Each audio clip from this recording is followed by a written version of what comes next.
I'm driving myself home after dropping off my kids. I'm inevitably behind that same old construction truck that's always pulling a porta potty. Porta potty pulls to the side, and I'm driving along, and this song comes on, and I recognize the voice, but it takes me a few moments to place who it is. My father sits at night with no... I realize, oh, it's Carly Simon. And, she's okay. I'm not a huge fan of hers. I'm indifferent to Carly Simon, I'm getting ready to skip the song because she's just okay to me. But by the time I let her sing long enough to place her voice, I start listening and getting caught by her lyrics.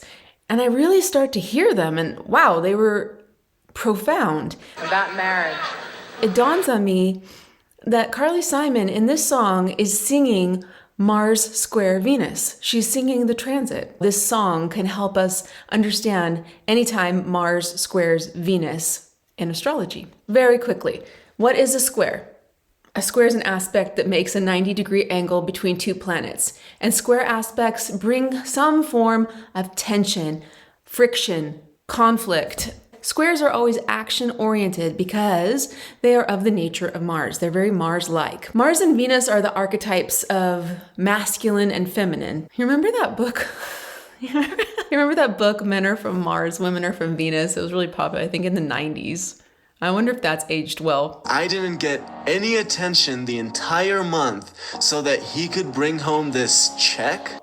I'm guessing probably not. Anytime Mars squares Venus, we find a time when people are trying to assert their individualities within a relationship, any kind of partnership. And any successful relationship is one that requires balancing the needs of each person to achieve meaning in the relationship. Okay, the song. The song that I'm talking about is The Way I Always Heard It Should Be. And for simplicity's sake, we're going to call the speaker Carly because she's the one singing it. The song starts off with a memory from childhood. And I'm calling this The Ghost of Marriage Past. Father sits at night with no lights on. His cigarette glows in the dark. The living room is still. I walk by, no remark. I tiptoe past the master bedroom where my mother reads her magazines. I hear her call sweet dreams, but I forget how to dream. Okay, so Mars in this first part is represented by the father. And he's alone in the dark, and he's smoldering, he's brooding, he's smoking a cigarette, and it's very silent in the dark night. And the mother is playing the part of Venus, passing her time, reading magazines, wishing for sweet dreams, and all this from the marriage bed of one. Both of them are fundamentally alone. There's obviously something wrong. And the child, Carly, is in this friction point of the square between these two planets, these two energies, these two people that are not seeing eye to eye. They are not communicating. They are at odds. And the child grows up in this dystopian version of marriage, that marriage is just not happy. And she's forgotten how to dream that there can be any other way. So then we're flashed to the present, and Carly is grown. Carly finds herself in this relationship as well, and she's thinking about it. This is more Mars square Venus. Check this out. But you say it's time we moved in together and raised a family of our own, you and me. Well, that's the way I always heard it should be. You want to marry me? We'll marry. Mars is saying, okay, come on, it's time to get married. Let's do what's expected of us. We're supposed to get married. We're supposed to have kids. But Venus is conflicted and confronted by these social norms and expectations of that time, and feeling like this dreadful feeling that the inevitable has to happen. You get married, you have a family, and you live unhappily ever after. That's the expectation. This is the moment where Carly should be expressing her concerns, her possible fears, her issues with this relationship coming up. But at this point, she doesn't explicitly say anything. Then Carly considers the marriages of her friends, Exhibit B, let's call it, and I call this the ghost of marriage present. My friends from college, they're all married now. They have their houses and their lawns. They have their silent noons, tearful nights, angry dawns. Their children hate them for the things they're not, things they will never be. They hate themselves for what they are. And yet they drink, they laugh, close the wound, hide the scar. Some good lyrics, I have to admit. They're good. When coming to a balance between the needs of two people is ignored, the tension gets increased. There's more anger, there are more tears, and so forth, because there's no communication happening. It's just not great. The friends are drinking, they're laughing, they're closing the wounds, they're hiding the scars by not being explicit about what they want or what they need. And whatever is left unsaid in these moments, whatever is left uncommunicated, it becomes the main source of future and long-lasting conflict and friction. Despite all the evidence, ghost of marriage past, ghost of marriage present. What am I trying to say? Gah. Carly is still trying to convince herself of the inevitability coming her way. And she says, "But you say it's time we moved in together and raised a family of our own, you and me. Well, that's the way I've always heard it should be. You want to marry me? We'll marry." It seems like there's no way around it in her mind. And this brings us to the ghost of marriage future. And this is where it seems like Carly may actually be communicating something specific about her fears, about losing her individuality within this impending marriage that's looming over her. "You say you want to keep our love alive. Babe, all I know is what I see. The couples cling and claw and drown in love's debris.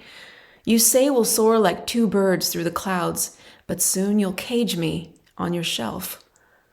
I'll never learn to be just me first by myself." And that's where it got personal. And that lyric,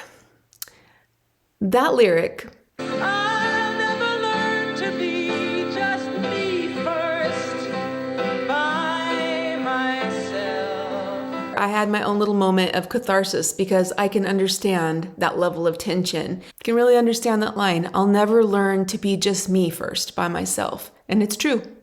You won't. If you partner that young, you won't get to know what it's like to be yourself, to live a life of independence without being partnered to somebody.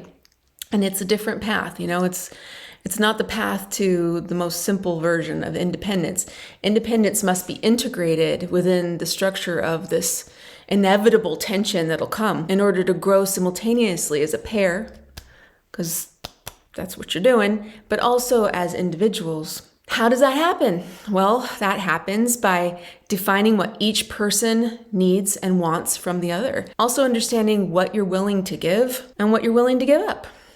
Because a square aspect, Mars square Venus, is eased, it's dissipated, it's dissolved, it's solved by compromise. And that means not fully 100% winning or getting your way. We have to lose a little bit to resolve a square aspect, but so does the other person.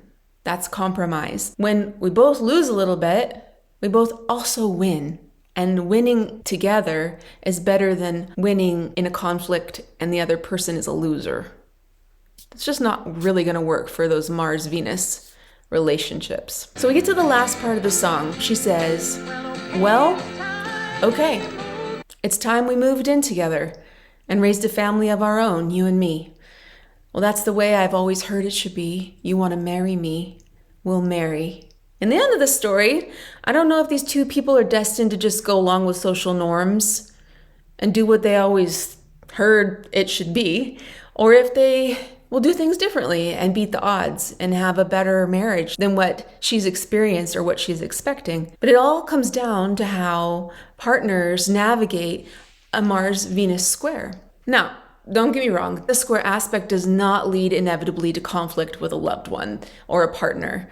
This is just one shade of how it can play out. And I thought this song really poignantly pointed out some of these Mars square Venus aspects, like what could be possible, what could happen. If you're in a relationship and it's generally harmonious, this can be very arousing. You can think Mr. and Mrs. Smith, but with less guns and less violent. But you know, that sort of tension, hot tension. This doesn't have to be about only relationships or about love interests. Mars square Venus aspects can also arise as action-oriented, creative, or artistic energies. And it could be a very productive time for moving forward with any creative energy projects that you have. I'll look you right in the eye and say, I like you just the way you are. You are beautiful, you are worthy, and I think you're great. I'll talk to you next time. Bye. In front of me with the porta potty being dragged around. I don't know why that's important to the story, but it is. It's critical because somebody must know how often I find myself in construction traffic behind a porta potty on a trailer. So gross.